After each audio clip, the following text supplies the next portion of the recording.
दूर किसी जंगल में बहुत से पक्षी रहते थे। उसी जंगल में एक सोनू नाम की चिड़िया भी रहती थी। सोनू चिड़िया बहुत परेशान थी क्योंकि बरसात का मौसम आने वाला था। चिड़िया को डर था कि जंगल में दाना पानी खत्म न हो जाए। चिड़िया यही सोचते तोते के पास जाती है।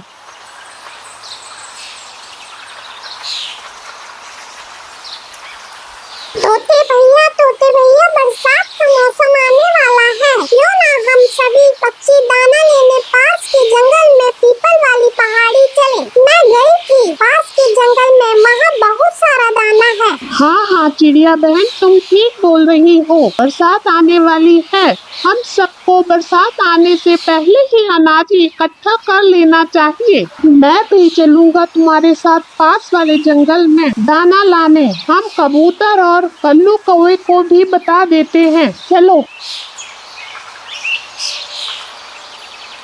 और फिर सोनू चिड़िया और तोता कबूतर को भी बताने जाते हैं। कबूतर भाई, बरसात का मौसम आने वाला है। मैं और तोता भैया पास के जंगल में जा रहे हैं दाना लाने। क्या आप भी हमारे साथ चलोगे? हाँ हाँ सोनू चिड़िया और तोते भाई, मैं भी दाना लेने चलूँगा। मुझे बरसात में भूखों थोड़ी मरना है। और फिर तोता कबूतर और सोनू चिड़िया कालू कौवे के पास जाते हैं। कालू भैया, हम सब पास के जंगल में जा रहे हैं दाना लाने। क्या आप हमारे साथ चलोगे? नहीं नहीं चिड़िया, तुम जाओ। मैं तुम्हारी तरह पागल नहीं हूँ जो 2-3 दिन की बरसात के लिए इतनी दूर दाना लेने जाऊँ। तुम जाओ इस मोटे कबूतर के साथ और बड़ी चोंच वाले तोते के साथ। मुझे सोने दो, पता नहीं कहाँ कहाँ से आ जाते हैं मुँह उठाकर। हाँ हाँ, हम तो चले ही जाएंगे, फिर तुम आ जाना हमसे दाना मांगने। अरे ओ मोटी चोंच के तोते, तुम कुछ ज्यादा ही बोलने लगे हो। तुमसे एक बार दाना मांगने क्या आ गया, मैं पूरी जिंदगी ही सुनाते रहोगे। जाओ जाओ यहाँ से, मुझे नहीं चाहिए तुम्हारा दाना। परेशान मत करो, सोने दो मुझे। निकलो यहाँ से, भागो यहाँ से, सोने दो मुझे। रहने दो तोते भैया, कालू नहीं जाना चाहता तो रहने दो, हम सभी चलते हैं। और फिर सभी पक्षी पास के जंगल दाना लेने चले जाते हैं। अरे चिड़िया बहन, यहाँ तो बहुत सारा दाना है। हमारी बरसात तो बहुत आराम से निकल जाएगी। हाँ हाँ कबूतर भैया, ठीक कहा तुमने। तोते भैया और कबूतर भैया, हम जल्दी से दाना इकट्ठा कर लेते हैं। अंधेरा होने से पहले हमें घर वापस भी जाना है। अरे अरे, ये बरसात क्यों होने लगी? मुझे बहुत भूख लगी है। अच्छा होता अगर मैं सोनू चिड़िया की बात मानकर उनके साथ दाना लेने चला जाता।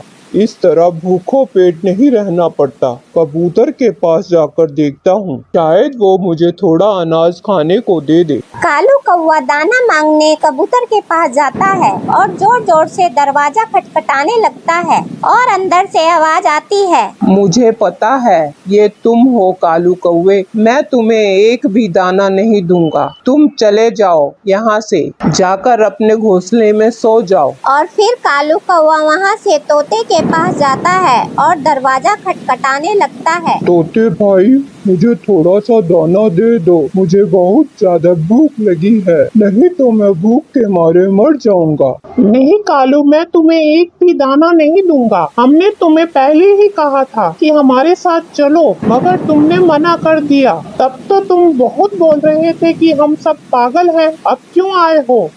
चलो जाओ यहाँ से। फिर कालू कौवा सोनू चिड़िया के पास जाता है और बोलता है, सोनू चिड़िया, प्लीज दरवाजा खोलो। मुझे थोड़ा सा दाना दे दो प्लीज। मुझे बहुत भूख लगी है। मुझे तोता और कबूतर ने भी भगा दिया और मुझे दाना नहीं दिया। अगर तुमने मुझे दाना ना दिया तो मैं भूख से मर जाऊंगा। प्लीज सोनू चिड़िया, मुझे थोड़ा सा दाना दे दो।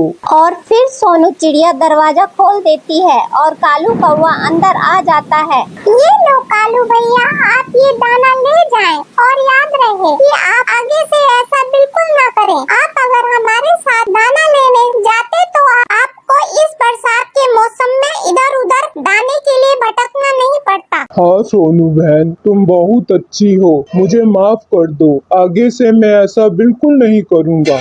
और फिर कालू कौवा वहाँ से दाना लेकर चला जाता है और सारे पक्षी हंसी खुशी रहने लगते हैं।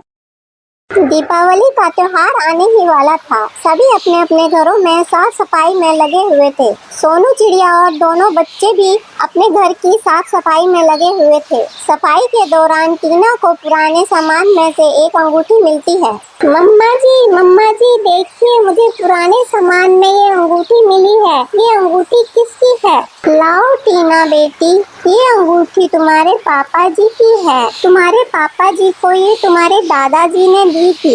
ये तुम्हारे दादाजी की निशानी है। लाओ ये अंगूठी मुझे दे दो, मैं ये संभाल कर रख दूं। तभी वो अंगूठी टीना के हाथों से नीचे गिर जाती है और अंगूठी खुल जाती है। तभी टीना, मम्मा जी ये अंगूठी खुल गई। देखिए मम्मा जी, इस अंगूठी में एक नक्शा निकला है। दिखाओ मुझे मेरी बच्ची, अंगूठी में कौन सा नक्शा निकला है? बच्चों मुझे तो ये समझ नहीं आ रहा, इसमें क्या लिखा है? बच्चों मैं इसे लेकर बैद जी को दिखाती हूँ, शायद वो इसे पढ़कर बताएं ये क्या लिखा है। मैं अभी जाकर जल्दी आती हूँ, तुम घर पर ही रहो।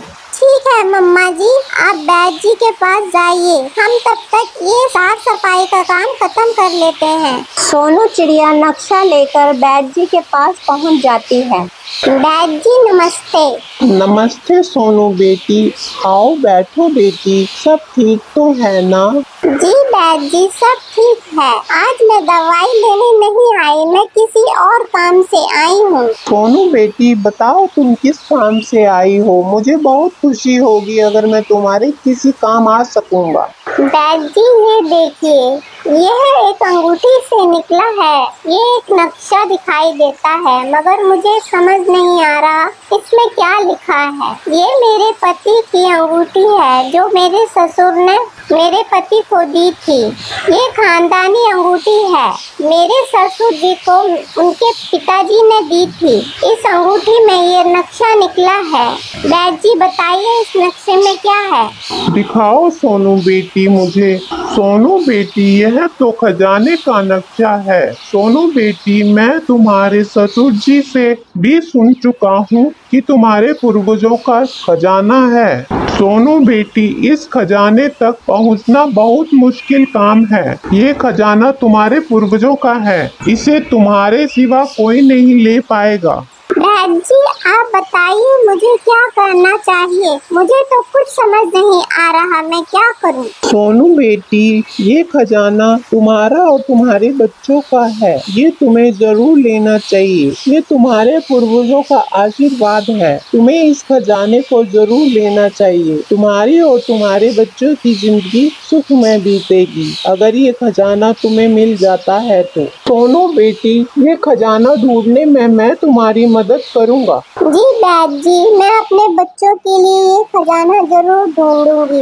ये मेरे पूर्वजों का आशीर्वाद है, मैं खजाना जरूर ढूंढूंगी। सोनू बेटी ये खजाना हमें इतनी आसानी से नहीं मिलेगा, हमें इसे ढूंढने में बहुत मेहनत करनी पड़ेगी। हमारे रास्तों में बहुत सी मुसीबतें भी आएंगी, हमें उन परेशानियों का सामना कर कर ये खजाने तक पहुंचना है। हमें कुछ भरोसेमंद व्यक्तियों को अपने साथ ले जाना होगा मदद के लिए। जी बैद जी आप जैसा कहेंगे मैं वैसा ही करूंगी। सोनू बेटी हमें अकेले नहीं जाना चाहिए, हमें अपने साथ कुछ भरोसेमंद लोगों को साथ ले जाना चाहिए अपनी मदद के लिए। हमारे ऊपर कोई मुसीबत ना आन पड़े, इसलिए हमें पहले से ही अपनी पूरी तैयारी के साथ जाना चाहिए। जी बैद जी मैं सभी पक्षियों को अपने साथ जाने के लिए तैयार कर लूंगी, वो सभी हमारे साथ जरूर चलेंगे, मुझे भरोसा है उन पर। हाँ सोनू बेटी